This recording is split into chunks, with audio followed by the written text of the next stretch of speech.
In front of me is DOOGEE Tab E3 Pro, and today I would like to show you how you can turn on or turn off location.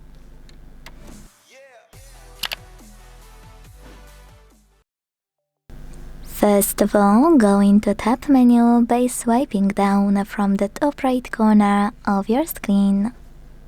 Then look for location shortcut, and when you find it, click on it.